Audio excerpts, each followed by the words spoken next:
मित्रांनो, जर तुम्ही चॅनलवरती नवीन असाल तर चॅनलला सबस्क्राईब करा। कुणालला आज ऑफिसमधून निघायला खूपच उशीर झाला होता। कुणालची इथे नुकतीच बदली झाली होती। त्याचे ऑफिस तालुक्याला होते व त्याची राहायची सोय तिथून तासभराच्या अंतरावर केली होती। तिथे सध्या तो एकटाच राहत होता। त्याचा परिवार त्याच्या गावी राहायला होते। ह्याची सरकारी नोकरी असल्यामुळे सतत त्याची बदली होत असे व त्यामुळे परिवार सोबत घेऊन फिरणं शक्य नव्हतं। म्हणून सुट्टीत तो त्यांना भेटायला गावी जात असे। तो नेहमी एसटीतून प्रवास करत असे। त्या तालुक्यामध्ये सगळी गावेच असल्यामुळे प्रवासासाठी जास्त काही साधने उपलब्ध नव्हती। त्याला तिथे रुजू होऊन आठवडाभर झाला होता। त्याचे ऑफिस म्हणजे जुन्या घरात एक जागा होती। आज त्याला काही जुने कागदपत्र फाईल तपासून नीट लावेपर्यंत निघायला उशीर झाला। त्याच्यासोबत फक्त एक शिपाई काका ऑफिस बंद करण्यासाठी म्हणून थांबले होते। शेवटी रात्री 11:30ला त्याचे काम संपले। शिपाई काकांना बसून बसून डोळा लागला होता। तो काम संपवून त्यांच्या जवळ आला। त्यांना हळूच उठवून काम झाल्याचे सांगितलं। ते कुलूप हातात घेत तयारच बसले होते। तो बाहेर आल्यावर ते सगळे लाईट वगैरे चेक करून कुलूप लावू लागले। त्यावर तो काकांना विचारू लागला, काका, इथून गावाकडे मुक्कामी एसटी किती वाजताची? मला इथे येऊन 1 आठवडाच झाला आहे आणि इतका उशीर मला पहिल्यांदाच झाला आहे निघायला। नाहीतर माझी संध्याकाळची 6ची एसटी ठरलेली, पण आज कामात वेळ किती झाला समजलेच नाही। ते तिथे जवळच्याच गावी राहायला होते। त्यांनी त्याला सांगितले, शेवटची एसटी तर आता 11:50 पर्यंत येईल, पण हे गाव खात असल्यामुळे नक्की वेळ काही सांगता येत नाही। तुम्ही एक काम करा, रात्रभर इथेच झोपा, सकाळच्या पहिल्या एसटीने ज्या गावाकडे। असं पण उद्या रजा आहे, कोणी येत नसतं। कुणालने घड्याळात बघितले। एसटी येण्यासाठी अजून वेळ होता। त्याच्या ऑफिसपासून एसटीचं स्टॉप काही अंतरावर होतं। तो त्यांना म्हणाला, असू द्या, मला सकाळी घरून लवकर सामान घेऊन माझ्या गावाकडे आईबाबांकडे निघायचे आहे। खूप दिवस झाले त्यांना भेटलो नाही। एसटीला अजून वेळ आहे, मी पकडेन ती एसटी। तुम्ही कुलूप लावून निघा घरी, येतो मी। असे बोलून त्याने काकांचा निरोप घेऊन एसटी पकडण्यासाठी मुख्य रस्त्यावरील एसटी स्टॉपकडे निघाला।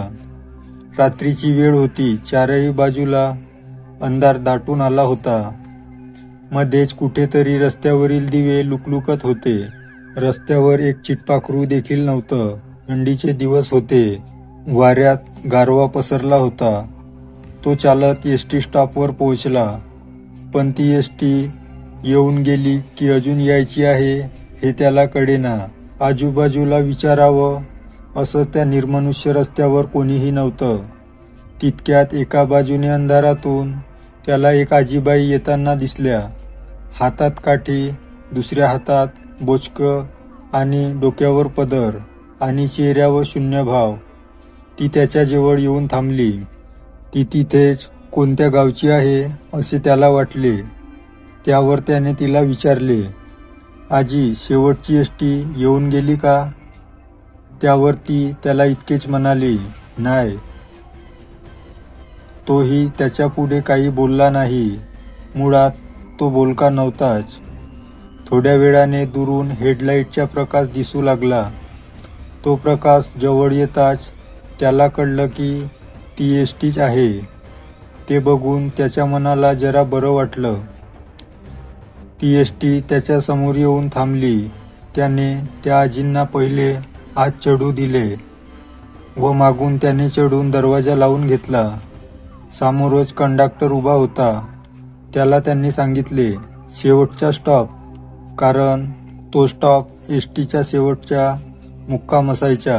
त्याचं तिकीट घेऊन तो एसटीच्या मध्यभागी उजव्या बाजूला जाऊन बसला। त्याने खिडकी उघडली। त्याच्या व्यतिरिक्त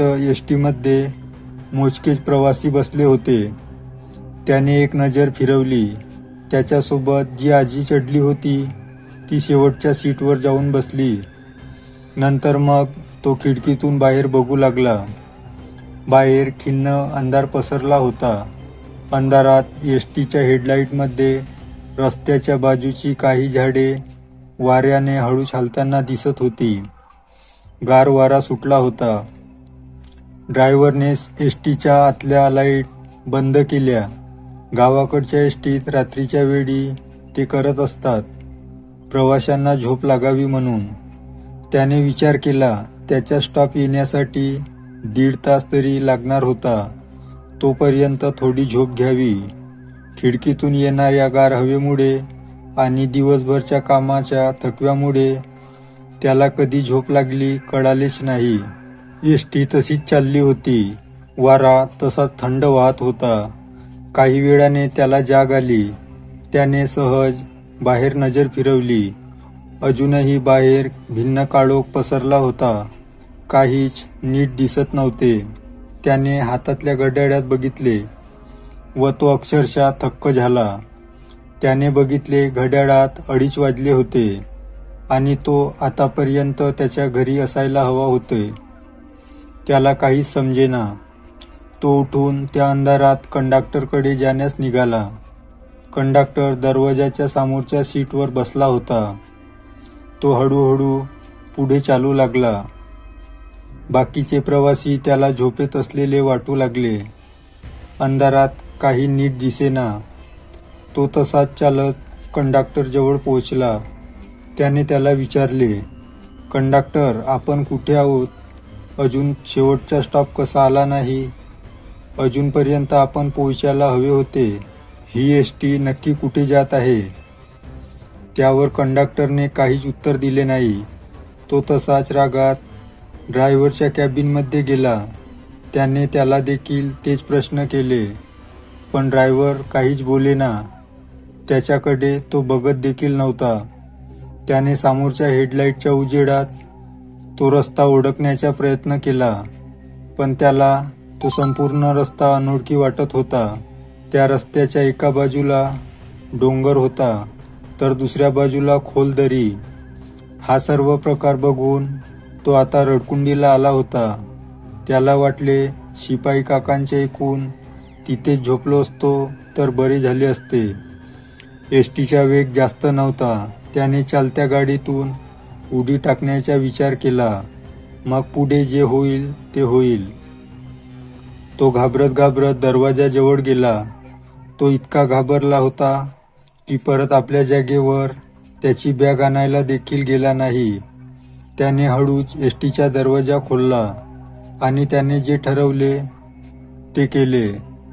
त्याने एसटीच्या बाहेर उडी टाकली, पण त्याचा काहीही उपयोग झाला नाही. तो तसाच परत त्याच एसटीमध्ये त्याच्या जागेवर येऊन पडला. त्याने घाबरून अजून 2-3 वेळा तोच प्रयत्न केला, पण प्रत्येक वेळी तेच होत होते.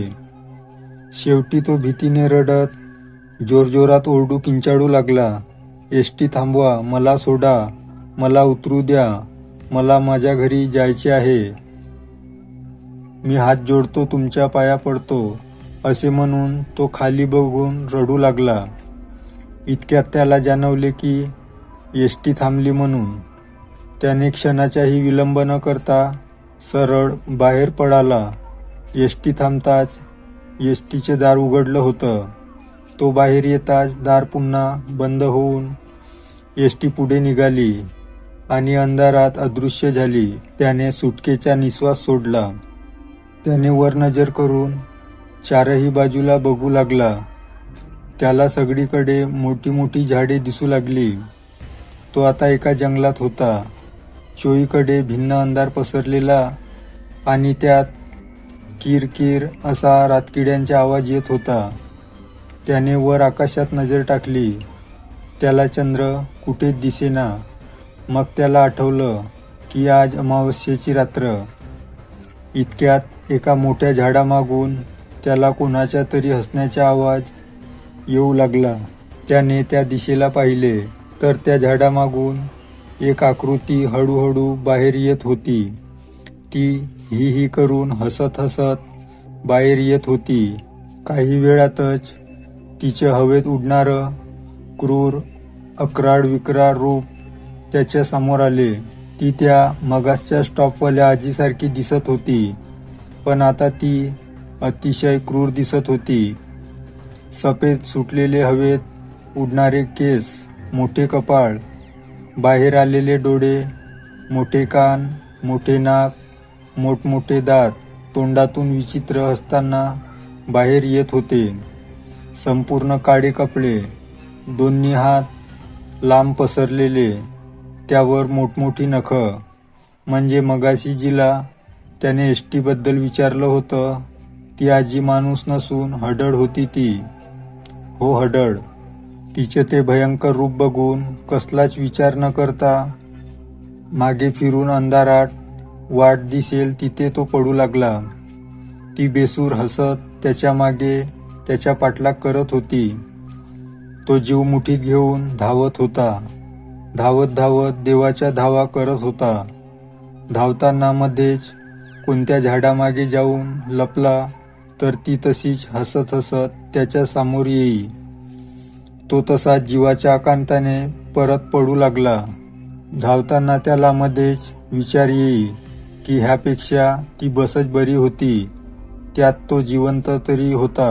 अंधाऱ्या रात्री त्याचे पाय कोणत्या दिशेला धावत होते त्याचे त्यालाच नव्हतं माहीत. इतक्यात त्याला समोर एक एसटी उभी दिसली. तिचा दरवाजा उघडाच होता. तो कसलाच मागच्या पुढचा विचार न करता त्या एसटीमध्ये शिरला आणि पटकन दरवाजा लावून घेतला व मोठा श्वास घेतला. तो त्या अंधारात धावत मागे जाऊन एका सीटवर बसतो. त्याच्या डोळ्यातून अश्रू गळत होते. पायातल्या चप्पल जंगलातून धावताना पडल्यामुळे पायांना व शरीरावर कपडे फाटून ठिकठिकाणी जखमा झाल्या होत्या. तो अतिशय घाबरलेला होता. त्याचे डोकंच काम करत नव्हतं. तेवढ्यात मागच्या अंधारातून त्याला तोच मगासचा ही हसण्याचा आवाज येऊ लागला. त्याची भीती अजून वाढते. त्याला आठवले त्या जागेवर मगाशी ती म्हातारी बसली होती.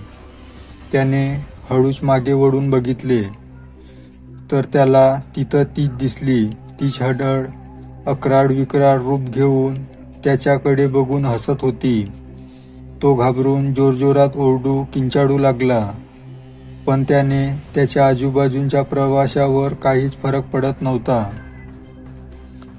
तो त्याच्या सीटमधून बाहेर निघून घाबरत पुढे जाऊ लागला. तो मदत म्हणून बाकींच्या लोकांकडे जाऊ लागला. त्यांना मदतीसाठी विनवणी करू लागला, पण इतर प्रवाशांजवळ जाऊन त्याच्या पायाखालची जमीनच सरकली. त्याला समोर दिसले ते चित्रविचित्र चेहरे, एकदम कोरे, एकही रेकोटी नसलेले चेहरे.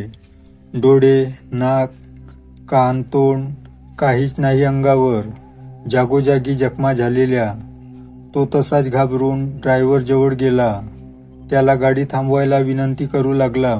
मागच्या माणसाची असलेली दशा सांगू लागला. तेव्हा ड्रायव्हरने त्याच्या दिशेने मान फिरवली. त्यानंतर त्याच्या तोंडचं पाणी पडालं, कारण ड्रायव्हरची देखील बाकी प्रवाशांसारखीच अवस्था होती. त्याला काहीच समजत नव्हतं. तो तसाच मागे वळला.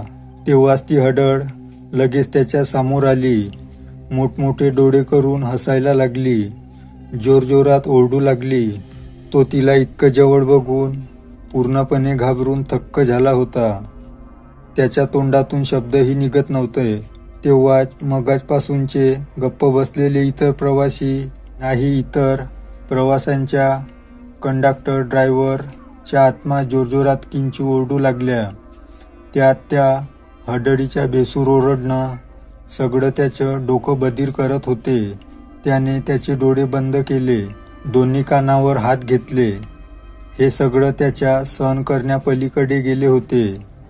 त्या क्षणी ती एसटी जाऊन समोरच्या दरीत कोसळते व त्याच्या आयुष्याचा तो शेवटचा प्रवास ठरतो.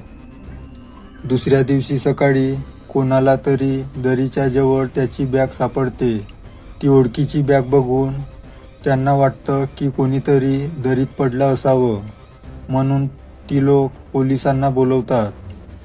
पोलीस येऊन सगळी विचारपूस करतात. ती बॅग उघडून बघतात. त्यात त्यांना कुणालबद्दलची माहिती मिळते. ते त्याचा शोध घेण्याचा प्रयत्न करतात. खूप उशीरपर्यंत शोध घेऊन पण त्यांना काही समजले नाही. त्यांनी शेवटी त्याच्या घरी कुणाल गेल्याचे सांगण्याचे ठरवलं. तेवढ्यात तिथे जमलेल्यापैकी एका म्हाताऱ्याचे बोलणं पोलिसांच्या कानावर पडतं. शेवटी ह्या वर्षाला पण तिने तिचा बळी घेतलाच. ते पोलीस अधिकारी देखील त्या भागात नवीनच होते. त्या म्हाताऱ्याचे बोलणं ऐकून त्याने त्यांना समोर बोलवले व ते काय बोलले त्याचा अर्थ विचारला.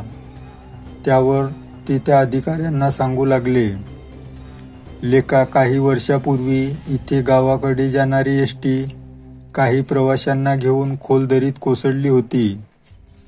म्हणतात की त्या एसटीच्या ड्रायव्हरला रस्त्यात एक म्हातारी बाई आडवी आली आणि तिला वाचवण्यासाठी त्याच्या गाडीवरचे नियंत्रण सुटले आणि एसटी सगळ्या प्रवाशांना घेऊन दरीत कोसळली. दुसऱ्या दिवशी ती म्हातारी वर रस्त्यावर मेलेल्या अवस्थेत सापडली आणि खोल दरीत ती एसटी सगळ्या प्रवाशांच्या मृत्यूदेहासोबत त्यांच्या देहाचे खूप नासधूस झाली. त्यांचे चेहरे ओळखण्यात येत नव्हते. नंतर कळाले की त्या म्हातारीच्या लेकानी आणि सुनेने तिला रात्रीच्या वेळी घरातून हाकलून लावले होते. ती अमावस्येची रात्र होती आणि काल देखील अमावस्या होती.